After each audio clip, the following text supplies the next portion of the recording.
Walimu pamoja na wadau wa mazingira kaunti Kilifi wamezitaka jamii katika kaunti hiyo kuzingatia utupaji bora wa taka ili kuepuka mkurupuko wa magonjwa hasa kwa wanafunzi.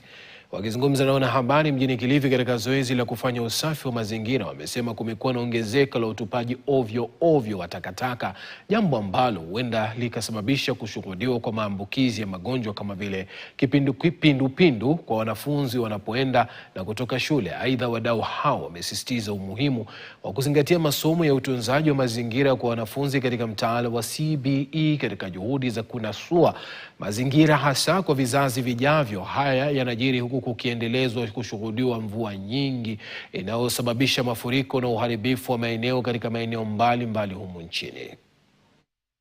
Eti zinakuwa generated na watu hapa, so kuonyesha wale wenye wanatupa juu ndio zinakuja hivi. Na sasa takataka kama especially kama diaper iko na kinyesi na iko na mkojo, na zote umeona zinabebwa na maji zinaenda kwa ufuo wetu na water runoff. Hizi maji watu wetu wanaogelea, wakikunywa watapata madhara kama kuharisha, kuumwa na tumbo. Usafi wa mazingira unategemea mimi na wewe, kwamba vile jamii inavyofanya maamuzi yake ndio vile mazingira yanakuwa masafi ama machafu.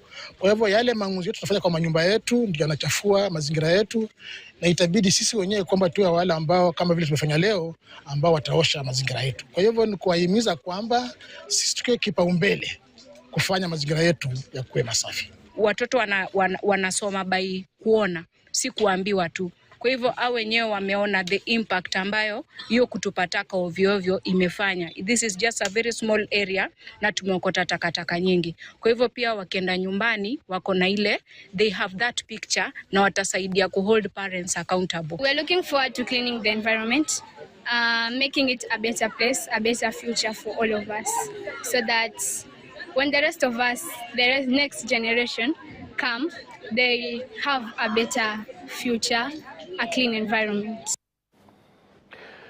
Pendekezo jipya la kugawanya kaunti za Kiambu kuwa kaunti